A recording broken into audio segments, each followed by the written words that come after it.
I think it's hard for people to kind of conceptualize it when they're working 9 to 5, thinking, oh shit, running that long within a day. But I guess if you've got, that support from your ex-partner there, and your whole day is spent sort of focused around that journey, especially being out on the road throughout the day, I think it would make it a bit more. Obviously, I'm not going to say it's enjoyable running 4,000 kilometers the Yeah. whole journey, but to some extent, it would be make it things a lot more, I guess you could say, palatable to some extent.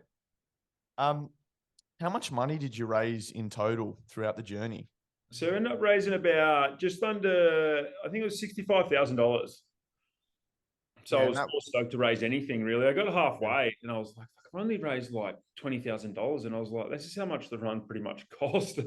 So I yeah. was like, I should have just not ran and just donated the money that I paid to do it as well. And I was like, nah, it was good. And then sort of towards the end, it sort of started jacking up. And it wasn't so much about the money for me. It was about sharing my story and having conversations like this where I can share my story and hopefully help people. Like the money's great and it does a lot of great things in the community. Like Mindful's a great non-for-profit, and I know Matt really well now, and I've went down to the schools he teaches his programs in, and it's just like they're amazing programs. But for me, it was the money. It was obviously a great thing, but it's more about raising awareness for mental health and showing people that they can do things if they put the mind to them, and they can come from rock bottom and then turn it around, and whatever they're running across Australia may be, they can achieve it with a bit of hard work and dedication.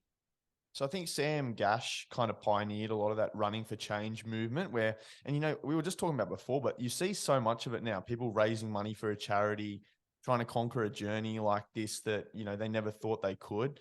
And I think it really is, it's one of the most powerful ways to generate, I guess, change, whether it be, as you said, through financial, through donations, or just purely getting the word out there and spreading the message of the struggles you've been through and the major changes you're making in your own life. Now you also did some crazy journeys from Sydney to Melbourne, Sydney to Gold Coast. If you had to pick between the two, which of those you probably enjoyed the most, or I guess the three, going Sydney to Perth, which one was probably your favorite and why?